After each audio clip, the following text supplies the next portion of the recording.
Doutor Evangelista Torquato, especialista em reprodução humana, aqui comigo no Check-up, sempre que ele aparece por aqui, trazendo novidades nessa área, essa área que cresce tanto, que é a reprodução assistida. Doutor, é um prazer ter sua participação mais uma vez aqui no programa, tudo bem? Tudo bem, prazer sempre meu poder conversar com você, com todos os teus telespectadores. Doutor, muitas pessoas interessadas nesse assunto, é uma área realmente que envolve muito crescimento, muita discussão e muita adesão, né? Principalmente muitas pessoas recorrendo à reprodução assistida para realizar o sonho da maternidade. E o senhor sempre viajando, sempre se atualizando, e eu estou sabendo que o senhor esteve em Lisboa há pouco tempo para mais um grande encontro. Como é que foi? O que é que foi discutido por lá? Olha, sabe uma coisa que eu acho interessante? Quando eu paro assim para pensar, olhando assim para o tempo, eu me formei em 92. Já se vão aí quase 22 anos. 22 anos de praticamente total dedicação à reprodução assistida. E se a gente for observar a reprodução, ela nasce em 78, com o nascimento do primeiro bebê de proveta. Portanto, algo aí em torno de 38 anos. E desses 38, eu participo de 22 delas. Como você colocou muito bem, a reprodução parece uma garotinha de 11, 12 anos, novinha. Porque são 38 anos apenas. Se fala de medicina há 2000 anos.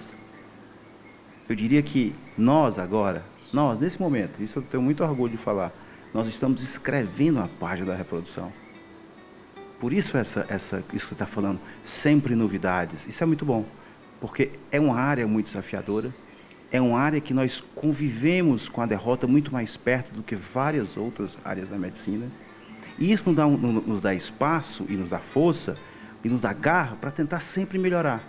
E esse encontro que houve agora foi talvez, eu elegeria ele como um dos 5 melhores de toda a minha vida, porque houve uns upgrades, houve umas atualizações muito, mas muito importantes. Se a gente fosse pontuar assim, a reprodução, quando um teste dá negativo, quando ele dá negativo, todo aquele drama do teste negativo, e a paciente sempre se pergunta assim, por que os embriões que foram colocados no meu útero não engravidaram, não me fez engravidar? Onde é que está o problema? Então, essa é uma pergunta muito feita pelas pacientes, mas por nós também. E esse encontro foi muito interessante, porque ele elevou o grau de conhecimento bastante em relação a esta pergunta e fez com que a gente começasse, a gente já fazia algumas coisas, mas a gente incrementasse no nosso armamentário, digamos assim, algumas novidades para essa paciente. A busca da resposta mesmo, de uma resposta mais concreta. A busca da resposta, por que não engravida? Por que não engravidou? Por que os meus embriões não grudaram no útero? Então, olhando um pouco por esse lado, eu diria o seguinte, tem o endométrio é interessante. O endométrio é o tecido onde o embrião gruda dentro do útero. É a camada que descama, é a camada que menstrua, ela se chama endométrio. Todo mês ela é cíclica. Ela se prepara para você engravidar e aí, quando você não engravida, você menstrua. Até a gente falava que era como se o útero chorasse porque não engravidou.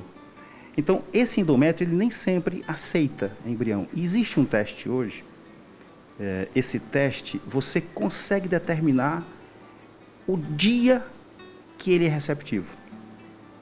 Olha que interessante, você faz uma análise genética, você analisa os genes do endométrio e consegue dizer se aquele dia é o dia mais propício para você ter um embrião lá dentro. Isso é um avanço fantástico na reprodução. É um avanço fantástico. Uma forma que dá para se perceber, de saber o dia melhor da ovulação, né? Tem todos aqueles cálculos. E o dia da ovulação é facílimo da gente saber, né? Um ultrassom me diz o dia exato que você ovulou. Aqui eu estou falando de uma análise genética. Você tira um pedacinho do útero, do endométrio, um procedimento que não requer anestesia, não requer nada. Você manda este pedacinho do endométrio ser analisado sob o ponto de vista dos genes que estão expressos naquele endométrio daquele dia. E ele vai me dizer receptivo, ou seja, naquele dia ele aceita o embrião, ou ele vai dizer não receptivo. Naquele dia, ele não aceita o embrião. E, obviamente, que ele serve para um modelo. Serve para um modelo, ou seja, aquele dia, ou vamos imaginar que seja o 5º dia de progesterona, só um exemplo dado, ou o 6º dia de progesterona, um exemplo dado. Se o 6º dia de progesterona for o dia que ele for receptivo, você vai replicar essa informação para colocar, de fato, o embrião no 6º dia da progesterona. E pode repetir esse procedimento, dias seguidos. Esse é um dado importante, porque esse teste, ele verificou o seguinte: em até 2 anos que ele analisou várias pacientes, o padrão se repetiu em mais de 90% das vezes. Ou seja, se o teu endométrio está receptivo naquele momento, é possível que em mais de 90% das vezes seja aquele o dia de colocar o embrião. Então, isso traz uma arma muito grande para a gente. Foi discutido muito lá no encontro. Esse foi um dos pontos mais discutidos. Na verdade, teve vários outros pontos. Esses testes já estão sendo realizados pelos médicos que estavam presentes, pelo que você ouviu lá? Aí uma notícia boa. Esse teste eu já fazia. Porque a coisa começa mais ou menos assim. Em qualquer área da medicina, você vai ter testes, vai ter exames. E determinados exames, eles virão e ficarão. Outros exames, outras técnicas, elas virão, mas elas não sobreviverão por muito tempo.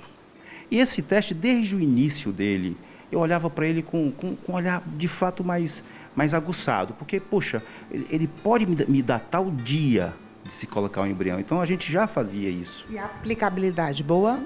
Já fazíamos isso com bons resultados, e principalmente naquela paciente que fez 1, 2 transferências de embrião e não engravidou.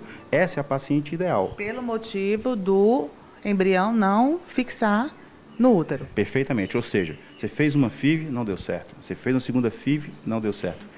Terceira FIV, você é uma ótima candidata a este teste. Porque a gente tem que fechar mais o dia. A gente pode colocar o embrião ou no 2º dia, depois de 2 dias de progesterona, ou no 3º dia, ou no 4º dia, ou no 5º dia, ou no 6º dia e até no 7º dia de progesterona.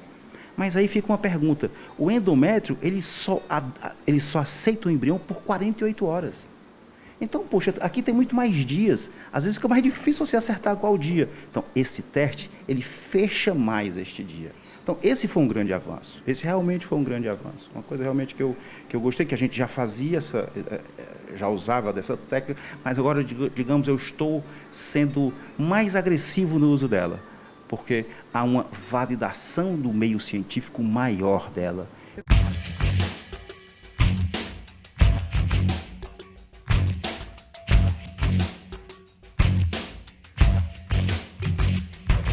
Eu também já soube que foi um grupo bem seleto, né, doutor? Convidado para esse evento.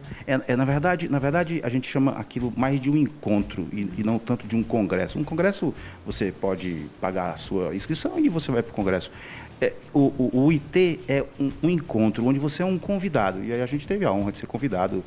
Talvez tenha mais de 500 especialistas no Brasil. A gente foi um dos 30 convidados. Isso nos honra, mas isso também não nada demais. A gente acha que temos que trabalhar muito, temos que estudar muito, temos que estar presente mesmo nesses encontros, temos que ter, digamos assim, pedir a Deus, aceitar o teste, sabe, fazer isso é um conjunto. Um teste positivo é um conjunto de coisas.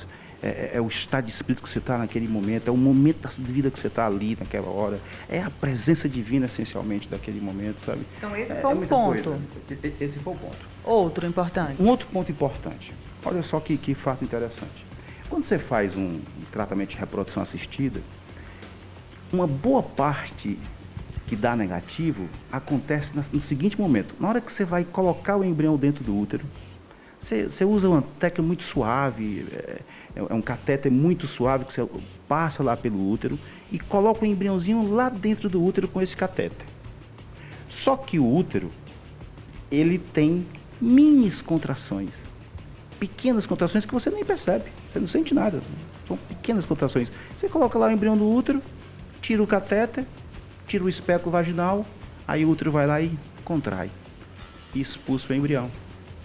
E nós nem sabemos disso, porque o embrião é microscópico, você não vê a olho nu, né?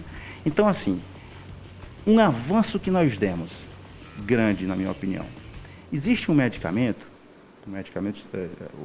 chamado Atosiban.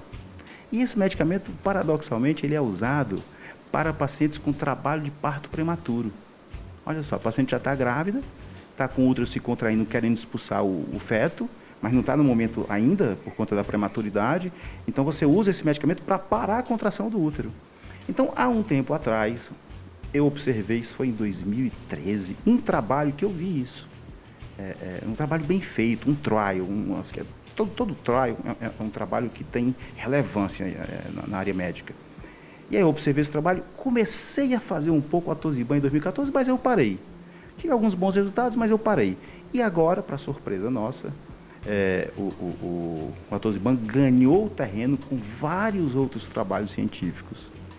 Então, as pacientes com falhas de repetição, essa paciente que eu estou falando, faz uma vez não dá certo, faz a segunda vez não dá certo, essa paciente também é uma boa candidata ao uso desse medicamento. Porque pode ser esse motivo, Porque né? pode ser esse motivo. É um medicamento que vai tentar paralisar a contração do útero no momento que você vai mexer um pouco no útero, que eu tenho que mexer um pouco no útero para colocar um embrião.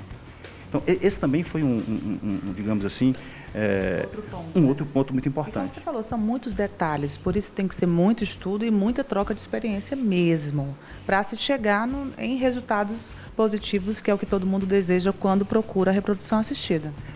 Quando a gente olha para o endométrio, aí eu te falo que esses dois pontos que eu citei aqui, eu realmente acho eles bastante relevantes. Mas tem um outro ator nessa história, né? Está aqui o endométrio. Imagina que o endométrio é receptivo. Então, vamos imaginar, por algum motivo vamos imaginar isso. Bom, mas quem é o outro ator? O outro ator é o embrião. O embrião, ele tem que ser bom geneticamente. E aí, olha que dado interessante. Se você tem aí até 30 anos de idade, 30% dos embriões que você forma tem alteração genética. E esses embriões não se implantam. Ou eles se implantam e logo vem a menstruação e você nem percebe. Quando você tem 35 anos de idade, em torno da metade desses embriões, de 30 para 50% deles têm alteração genética. Olha a idade cutucando a gente, cutucando o que eu digo muito, se afasta das idades mais distantes do período ideal. Vamos para um paciente de 40 anos. 70% dos embriões têm alteração genética. Então, poxa, eu vou de 30% para 70% em 10 anos. E o que a mulher fez hoje? Empurrou a maternidade dela para depois dos 30. Então, assim, não é que eu seja contra, não. Mas é preciso que eu te diga que isso há um preço, há uma cobrança. Vai representar uma dificuldade. Vai representar uma dificuldade. Você tem que estar um pouco alerta para isso. Saber que está fazendo isso, mas você está correndo um pouco mais deste risco. É sempre importante. Então, o outro ator dessa história é o embrião. Né? Não basta ter um endométrio receptivo, o embrião... O útero sem contrair. E o embrião tem uma alteração genética, ele não vai implantar. Ou se ele implanta, ele não vai passar muito tempo implantado, ele vai ser parado o desenvolvimento dele. A maioria dos embriões formados, eles não nascem. Olha que dado interessante. A maioria dos embriões formados, implantados, não nascem. São percas que você nem percebe. É muito interessante esse dado. Bom, então, onde é que está o avanço? Você pode hoje tirar um pedacinho do embrião, uma célula dele, e examinar. Examinar todos os cromossomos dele. E, obviamente, saber se este embrião tem alteração genética ou não. Então, é um outro ponto importante em relação a esses dois atores. É claro que, assim, quando você olha para a biópsia embrionária, de 15 anos atrás para agora, os avanços são enormes também. Mas eu tenho ainda um pouco de reserva à biópsia. A gente faz aqui há muito tempo, várias gravidezes com biópsia, isso aí não... Mas qual é a reserva? De qualquer forma, eu preciso machucar um pouquinho o embrião. Então não dá para ser feito Não toda hora. Uhum. Tem que ser a paciente bem selecionada. Casos pontuais. Bem conversada. E hoje, o avanço que dá, a gente vai se encaminhando cada vez mais para o avanço. Hoje, além da biópsia poder dizer se o embrião tem alteração genética ou não, ele diz se o embrião tem, pasmem, um maior ou menor número de mitocôndrias. Mitocôndria é uma organela dentro da célula. E quanto mais mitocôndrias existir, menos ele se implanta. Ou seja, é o avanço do avanço que nós estamos dando. Então, isso também foi muito discutido. Esses dois players, esses dois jogadores, endométrio e embrião, isso é só uma parte do contexto. O contexto espiritual, eu sempre digo muito que está por trás de tudo. Obviamente respeitando todas as matizes religiosas que existem, mas eu acho que o contexto espiritual também é muito importante. Em que sentido? Você tem que estar bem, você tem que estar preparado, você tem que estar em paz espiritual para engravidar. Isso é muito importante também. Isso faz parte desse contexto mais holístico que a gente tem que desenvolver. Tem que saber se é o tempo de Deus, né? Tem que saber se é o tempo de Deus. Doutor, sempre é uma aula, né? Então, quero te agradecer a presença aqui no Check-up. Muito obrigada por ter trazido essas novidades para a gente. E vamos voltar a conversar sobre os outros assuntos aqui no programa. Eu que te agradeço e estou sempre aqui à disposição. Você sabe disso, é sempre um prazer muito grande conversar contigo. Muito obrigada. Até a próxima. Um abraço.